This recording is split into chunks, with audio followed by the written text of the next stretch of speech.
দেখো এই অঙ্কগুলো কিন্তু খুব ইম্পর্টেন্ট, পরীক্ষায় প্রায় আসে। এই অঙ্কগুলো শর্টকাট পদ্ধতি কিভাবে করবে একটু দেখে নাও। প্রথমে একটু কি বলেছে দেখে নাও, যে একটি ঝুড়িতে কিছু পরিমাণ কমলা লেবু আছে। যদি প্রত্যেকটি কমলা লেবু 10 টাকা দরে বিক্রি করা হয় তাহলে 500 টাকা লাভ হয়, কিন্তু প্রত্যেকটি কমলা লেবুকে যদি 8 টাকা দরে বিক্রি করা হয় তাহলে তার 300 টাকা ক্ষতি হয়। তাহলে ঝুড়িতে কতগুলি কমলা লেবু আছে? বলেছে যে প্রত্যেকটা কমলা লেবুকে যদি 10 টাকা দরে বিক্রি করা হয় তাহলে তার 500 টাকা লাভ হবে, আর যদি প্রত্যেকটা কমলা লেবু 8 টাকা দরে বিক্রি করা হয় তাহলে 300 টাকা ক্ষতি হবে। তাহলে ঝুড়িতে কত কমলা লেবু আছে? এটা একটা ঝুড়ি, এখানে কিছু কমলা লেবু আছে।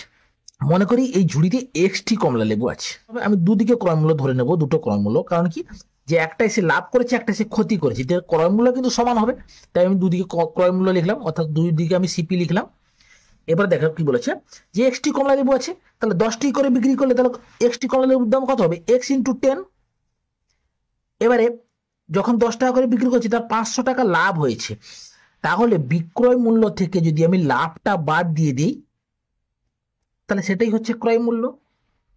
একই রকম ভাবে অপরপক্ষে কি হবে দেখো, 8 টাকা দরে যদি বিক্রি করে, অর্থাৎ এক্সটি কমলা লেবু 8 টাকা দরে বিক্রি করছে, তাহলে x×8, তার 300 টাকা ক্ষতি হয়েছে এক্ষেত্রে।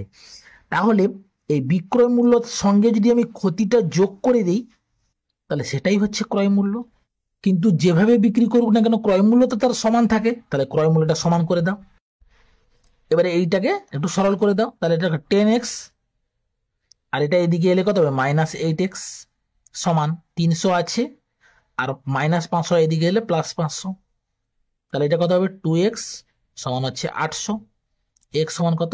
800/2 সমান হচ্ছে 400। তাহলে আমি ধরেছিলাম যে ঝুড়িতে এক্সটি কমলা লেবু আছে, তাহলে এক্স এর মান বেরোলো 400, তাহলে ঝুড়িতে 400টি কমলা লেবু আছে, তাহলে এখানে অপশন বি হচ্ছে রাইট অ্যান্সার। নিশ্চয়ই তোমরা বুঝতে পারলে। যদি তোমরা বুঝতে পারলে তাহলে একই রকম অঙ্ক, এই অঙ্কটার অ্যান্সার কত হবে তোমরা কমেন্ট বক্সে লিখে জানাও।